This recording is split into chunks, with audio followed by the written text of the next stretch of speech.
Гэр бүл гэж юу вэ? Гэр бүл гэж эхнэр нөхрийн хайр сэтгэлийн харилцаан дээр үндэслэн эцэг эх үр хүүхдийг багтаасан нийгмийн анхдагч нэгж юм. Монгол Улсын хэмжээнд 2017 онд 10,339 хос гэрлэлтэд бүртгүүлж, 2,448 гэр бүл гэрлэлтэд цуцлуулж байсан бол 2019 онд 10,721 хос гэрлэлтэд бүртгүүлж, 2,713 хос гэрлэлтэд аль биесээр цуцлуулжээ. Энэхүү статистик дунджаас харахад жилд дунджаар гэрлэлт 3.7 хувиар, гэрлэлт цуцлалт 10.8 хувиар нэмэгдсэн байна. Гэр бүл саллтын хор уршиг гэр бүлийн бүх гишүүдэд тэр дундаас хүүхдэд хамгийн их нөлөөлж байна. Таны гэр бүл ойр орчимд гэр бүл цуцлалтанд хамгийн ихээр нөлөөлж байгаа дараах хүчин зүйлүүд. Гэр бүлээс гадуур харилцаатай, архины хамааралтай, хардталтаас үүдэлтэй гэр бүлийн халуун дулаан уур амьсгал алдагдаж, үл ойлголцох байдал үүсэж байна уу? Тэгвэл нийслэлийн гэр бүл хүүхэд залуучуудын хөгжлийн газар, олон улсын Улаанбаатарын их сургуулийн гэр бүл судлалын тэнхимтэй хамтран гэр бүлийн зөвлөгөө боловсролын онл арга зүйн төвийг байгуулж, гэр бүлийн тогтвортой байдлыг дэмжих, гэр бүлийг хамгаалах, хувь хүнд үзүүлэх ганцаарчилсан хосын, бүлгийн, утсаар болон онлайн бусад хэлбэрээр та бүхэнд үн төлбөргүй зөвлөгөө өгч үйлчлэнэ. Энэхүү төв нь олон улсын Улаанбаатар их сургуулийн хичээлийн веб байрны 209 тоотод байрлаж байна. Таны гэр бүл дахин давтагдашгүй үнэт зүйл.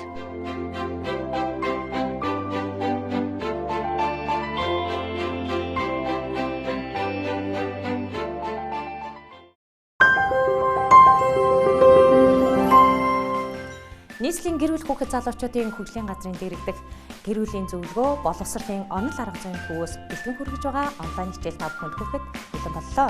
Өнөөдрийн сэдв гэр бүлийн саллалт, түүнээс үүдэн гарах үр дагавар, хор уршигын талаар хичээлийг гэр бүл судлаач Чимбат багш маань бүхэн хичээл заах.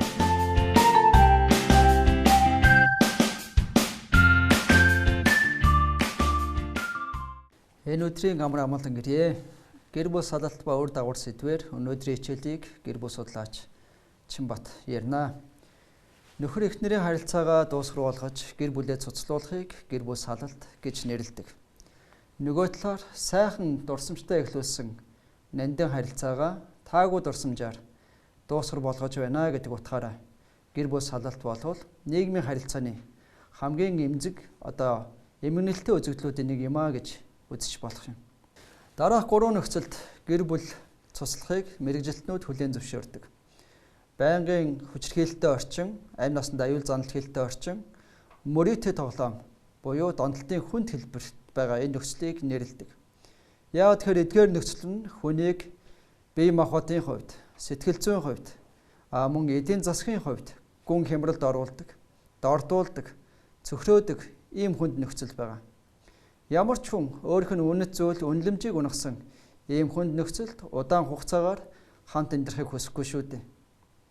Олон судалгаанаас харахад гэрлэлт болон гэр бүл саллалтын тал дээр бэлтгэл, ойлголт мэдлэг хомос илүү хийсвэр төсөөлттэй байдаг нь харагддаг. Олон хүн гэрлэхийг хүсдэг.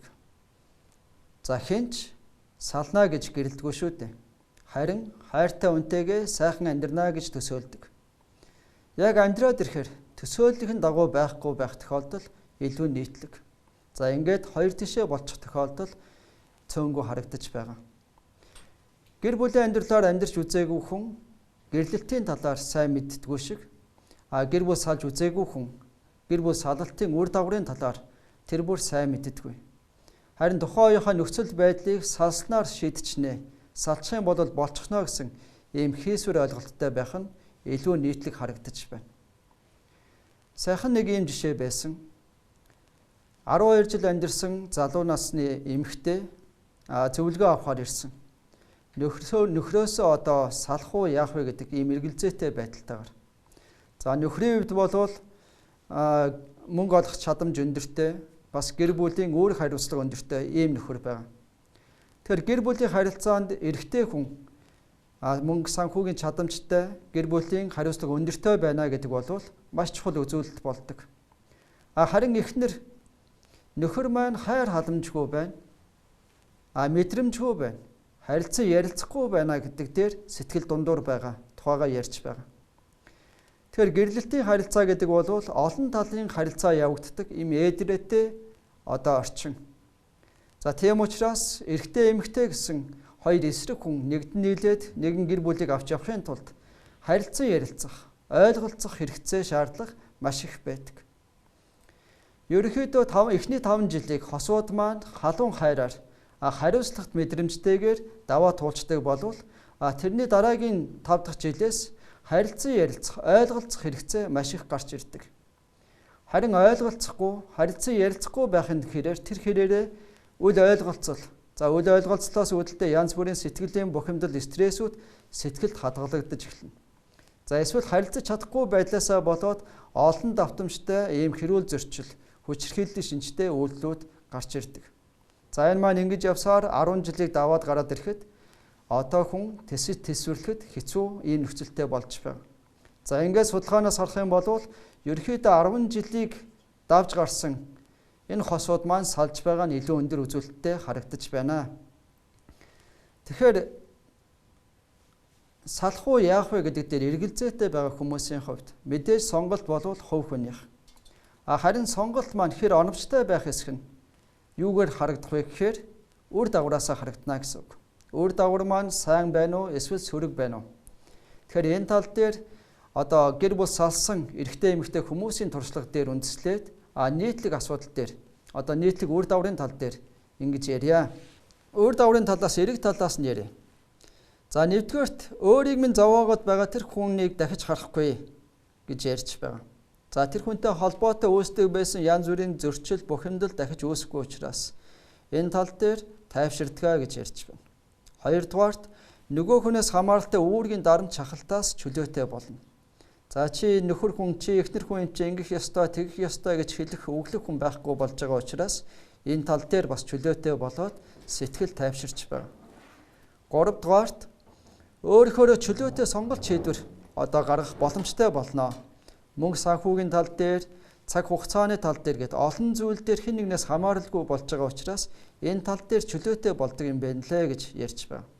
За тэгээд дөрөвдүгээрт одоо энэ чөлөөт байдлынхаа улмаас нас залуу байхын хэрээр өөр хүнтэй шинэ харилцааг эхлүүлэхэд саадгүй болно гэж ярьж байна.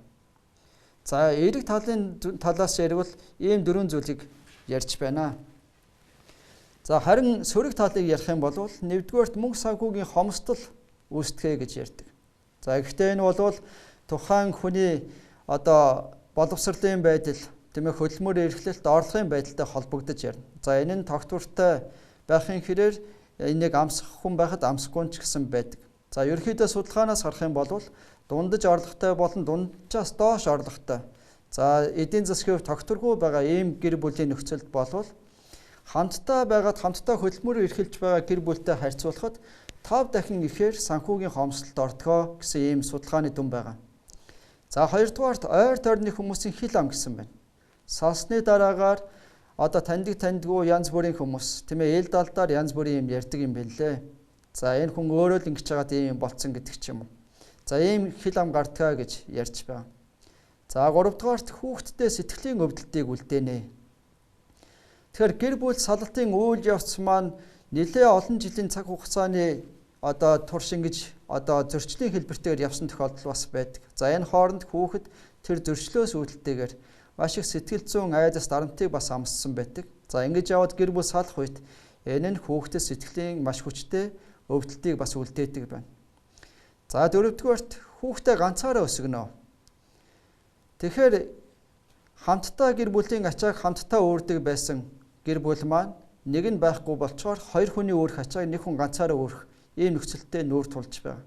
Санхүүгийн тал дээр ч, ажил хөдөлмөрийн тал дээр ч, за гэр бүлээ авч явах тал дээр ч, хүүхдээ өсгөж хүмүүжүүлэх тал дээр ч гэсэн ингээд хоёр хүний өөрөх ачааг ганцаараа өөрч байгаа учраас бие махбодын хувьд бас сэтгэл зүйн хувьд маш их ядардаг, стресстэй бухимдах ийм байдал үүсдэг.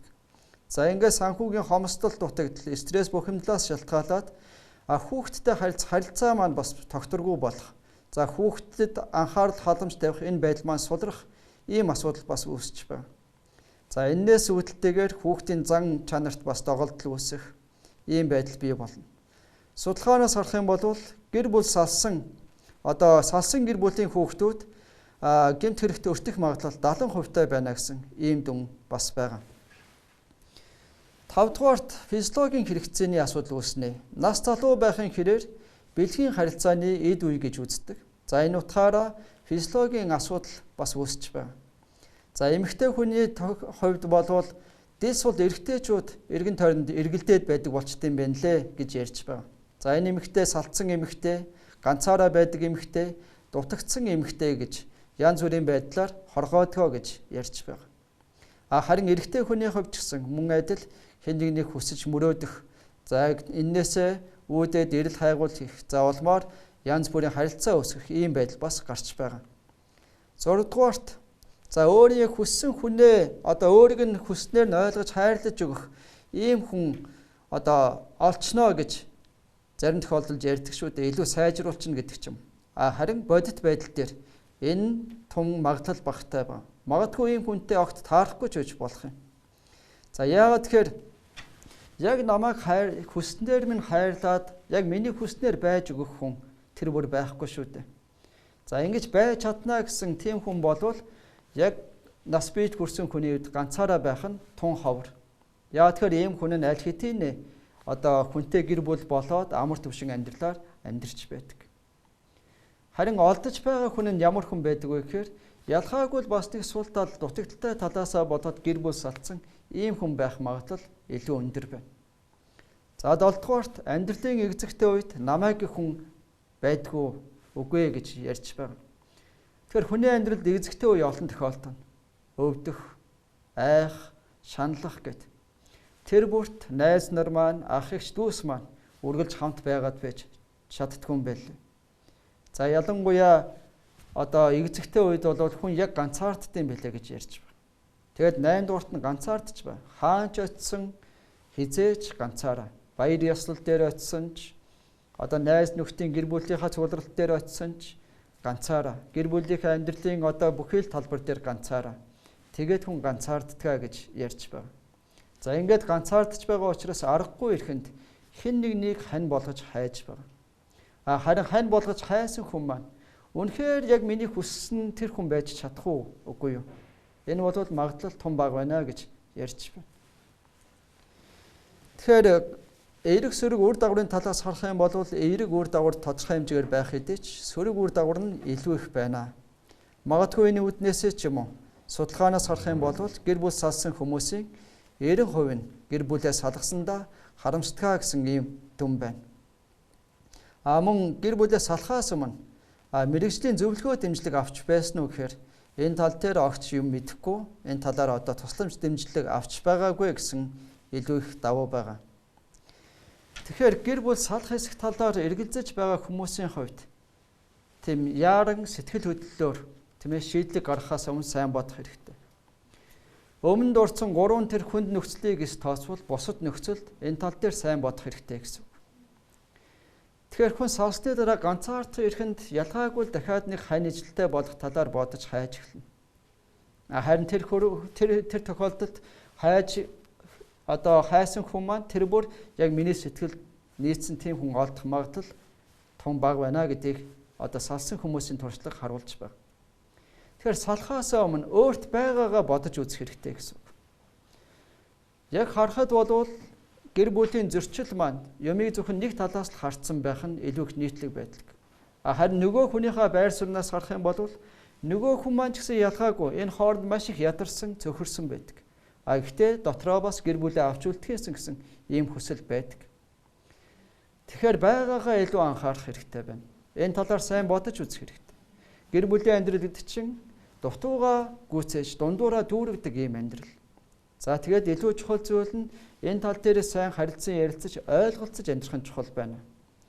Ингээд гэр бүл тогтвортой байх юм бол нийгэм маань тогтвортой амар төвшин байна гэдэг үгээр өнөөдрийн хичээлээ дуусгая. Анхаарал тавьсанд баярлалаа.